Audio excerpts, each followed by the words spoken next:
이번 시간에는 그 문제 중심 강의를 진행하겠습니다. 기업 재무 11주차에 해당하는데, 강의 주제는 기업 분석과 주식가치 평가입니다. 여기서 말하는 이제 기업 분석은 경제 분석, 산업 분석, 기업 분석 해서 기본적 분석의 마지막 단계고요. 그런 과정을 거쳐서 주식의 내재 가치를 구하는 과정 추가해서, 그러니까 최종적인 것은 주식의 내재 가치를 구하는 거죠. 그런데 그런 것을 위해서 앞에서부터 경제 분석, 산업 분석, 기업 분석을 차례대로 해온 겁니다. 첫 번째 문제를 보면은 다음 중 기업 관련 분석 정보의 성격이 다른 하나는 뭐냐 이거예요. 그래서 업력이라는 말이 조금 어려울 수 있는데, 업력은 그 기업의 연혁이라고 생각하면 돼요. 그러니까 기업이 태어나서 지금까지 어떻게 지내왔느냐, 그것을 업력이라고 합니다. 좀 말이 어려운 단어인데, 그리고 또 하나는 그 경영자의 자질, 그러니까 경영자가 좀 건전한 사람이냐, 또 어떤 사람 보면 그 그러니까 좀 정상적인 거래를 안 하고 로비와 그 뇌물 뭐 이런 걸로 사업을 하려는 사람도 있고, 또 어떤 사람들은 또 사생활이 문란해가지고 기업의 그 이미지를 실추하고 이런 사람들도 있고요. 또 노사관계가 있습니다. 노사관계는 기업에서 사용자와 노조의 관계가 어떠냐는 것을 얘기하는 거죠.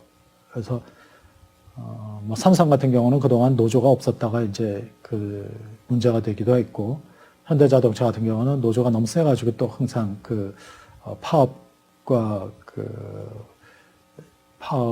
뭐 그런 시위를 반복을 하고 이러죠.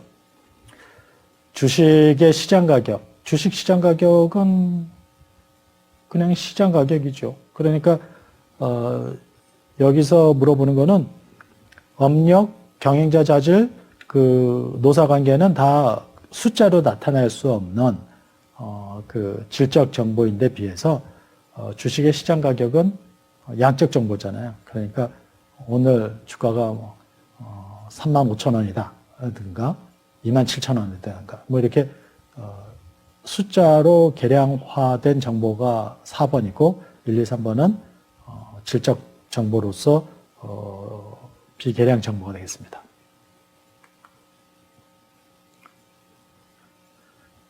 다음 재무제표 중에서 시간적 차원에서 볼 때 정보 성격이 나머지와 다른 게 뭐냐 이거예요. 재무제표가 재무상태표, 손익계산서, 자본변동표, 현금흐름표 이렇게 있잖아요. 이때의 재무상태표는 일정 시점에서의 재무상태를 나타내고, 손익계산서는 일정 기간 동안의 손익을 나타내고요. 자본변동표는 일정 기간 동안의 자본이 어떻게 변동됐는가를 나타내고, 현금흐름표도 일정 기간 동안의 현금 흐름이 어떻게 변화되었는가를 나타내는 거니까 2, 3, 4번은 플로우고 1번은 스탁이 되니까 1번이 답이 되겠습니다.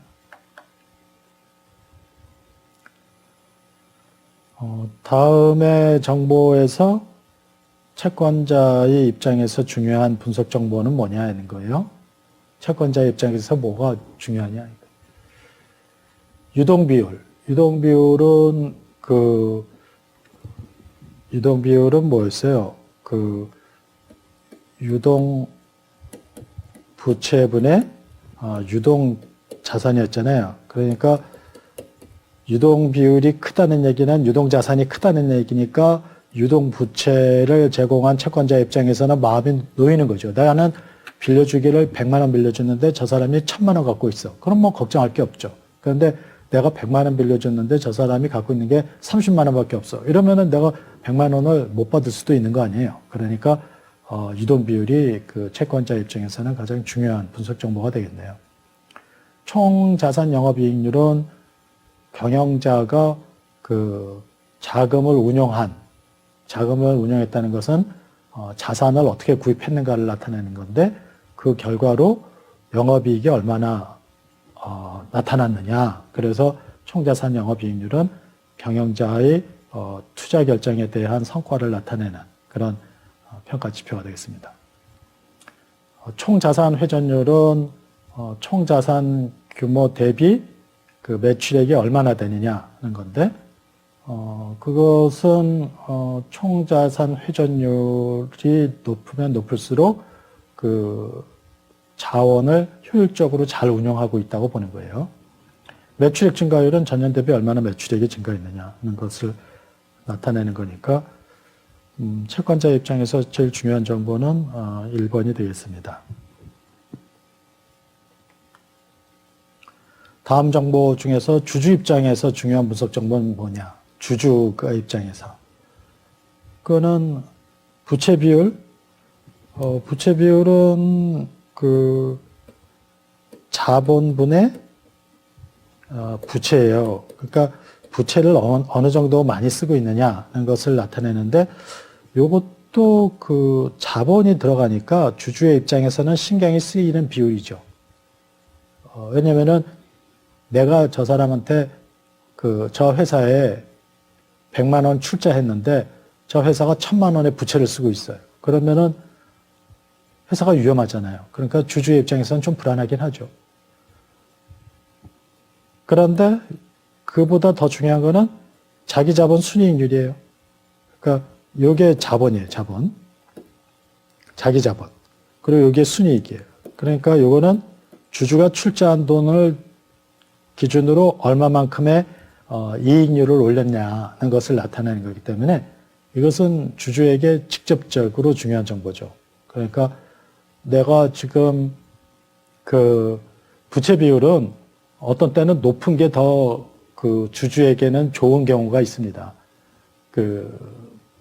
지금은 짧게 얘기하는 거니까 간단히 얘기하는 거니까 좀 이해가 안 갈 수도 있는데 기업 재무 시간에 이제 재물의 브릿지 뭐 이런 공부를 하다 보면은 부채 비율이 높을 때 주주에게 더 유리하게 되는 경우가 나타나요. 그렇기 때문에 부채 비율은 이렇다 저렇다 다 나쁘다 좋다를 말할 수가 없어요. 하지만 자기 자본 순이익률은 자본분의 순이익이니까 순이익이 높으면 높을수록 자기 자본을 제공한 출자한 주주에게 좋은 성과가 되는 거죠. 그래서 요거를 ROE라고 하는데 Return on Equity.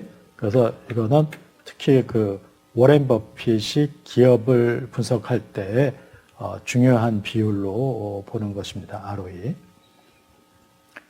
총자산 회전율. 총자산 회전율은 매출액을 자산으로 나눠서 매출이 얼마나 많이 이루어졌느냐는 것을 나타내는 거고요.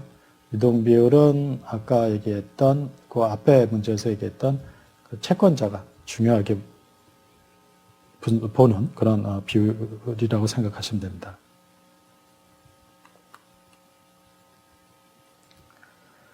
그 다음에 PER을 산출하는 식으로 옳은 게 뭐냐 이거예요. PER, PER라고 했습니다. PER. 그래서 PER는 Price Earnings Ratio. 이 앞자예요. PER. 그래서 PER은 주식 가격을 EPS로 나눈 거라고 했죠. EPS는 주당 순이익이라고 했습니다. 그러니까 4번이 되겠네요. 4번.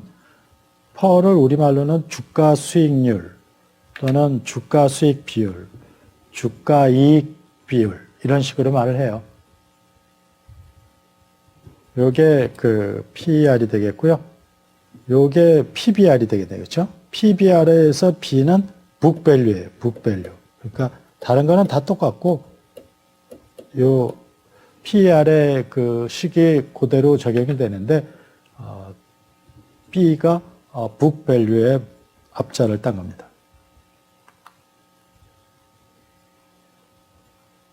다음 중 사업 전망이 밝은 서비스 업종의 경우를 옳게 설명한 것은 사업 전망이 밝아. 그러면은 주가가 높게 형성이 돼요. 다른 기업에 비해서.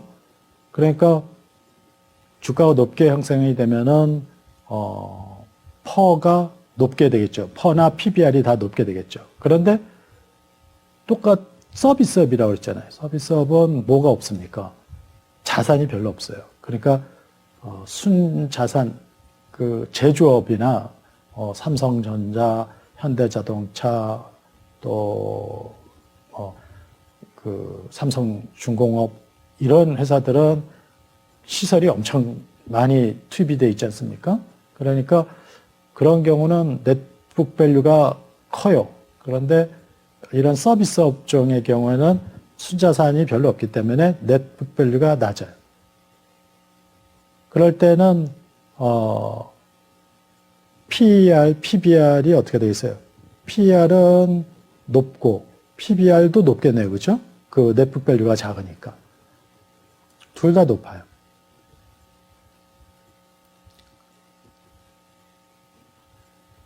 서비스 업종의 특징은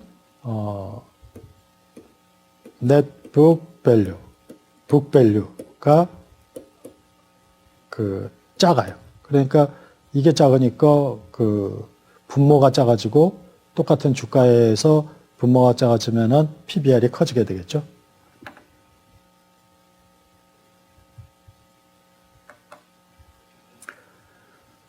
다음 중 주식의 내재 가치를 구하는 방법이 아닌 것. 그러니까 배당 평가 모형은 주식의 내재 가치를 구하는 게 맞죠. 왜냐면은 여기서 배당을 R로 할인을 해서 주식의 내재 가치를 구할 거거든요. 이게 바로 이제 배당 평가 모형이에요. 자본 자산 가격 결정 모형, 이건 CAPM이라고 하는데 요거는 요 R을 구하는 방법이에요. R을 구하는 방법. 그러니까 이것도 주식의 내재 가치를 구하는 방법이죠. 상대 가치 평가 모형, 요거는 그 PER, PBR 이런 거를 이용해서 구하는 방법이에요.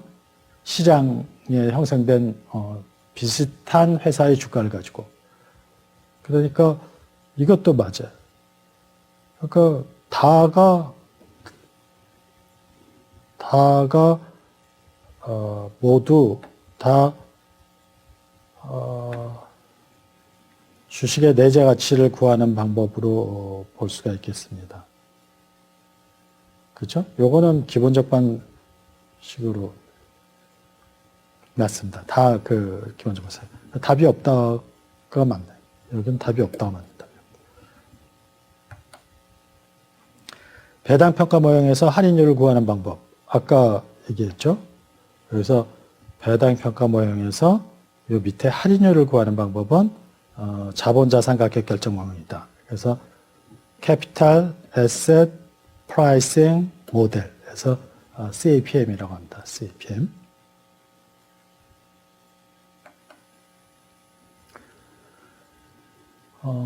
배당 평가 모형에서 할인율을 구하는 방법 바로 요거예요. CAPM.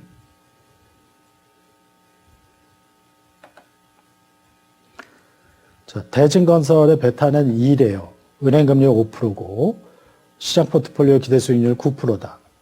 대진건설의 주식 가치를 구하기 위해서 사용할 할인율은 얼마냐? 한번 계산해 봅시다. 어떻게 구한다고 그랬어요? 이 RI, 대진건설의 베타 RF 플러스 ERM 마이너스 RF 곱하기 베타.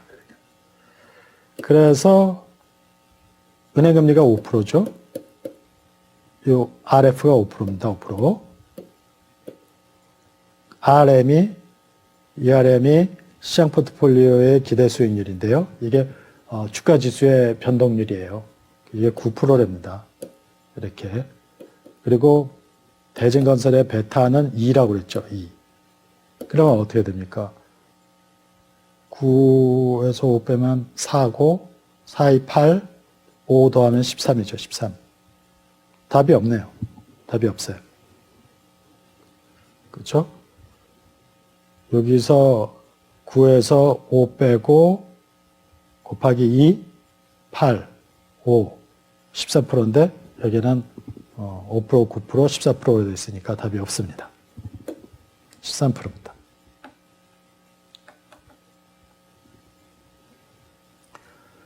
끝으로 EPS, BPS 예상값이 2만이다.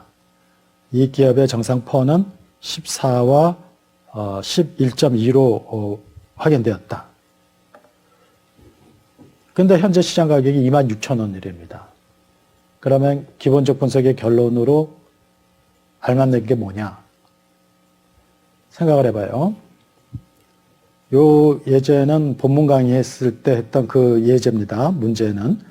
그래서 퍼로 주가를 구할 때는 퍼에다가 EPS를 곱하면 된다고 그랬죠. 이게 그 내재 가치를 구하는 거예요. 그러면은 EPS가 2,000원이고 퍼가 14니까 14. 그러니까 이거는 28,000원이 되고요. 또 BPS에다가 PBR을 곱해서 구할 수가 있어요. 그랬을 때 BPS가 2만이고요. 2만. 그리고 PBR이 1.2니까 1.2면은 24,000이 됩니다. 그런데 현재의 시장 주가는 26,000원이에요. 그러면은 PER로 그 상대가치평가법을 쓴 사람은 볼 때에 시장 가격이 저평가됐다고 보고 사죠. 이 사람은 사요. 플러스에 사는 거예요. 근데 이 사람은 내재 가치가 24,000원으로 되어 있는데 시장 가격은 26,000원이니까 시장이 이 사람이 볼 때는 고평가된 거 아닙니까? 그러니까 이 사람은 팔죠. 그러니까 PER로 평가한 사람은 사들이고 PBR로 평가한 사람은 파는 거죠. 그러니까 1번은 뭐예요?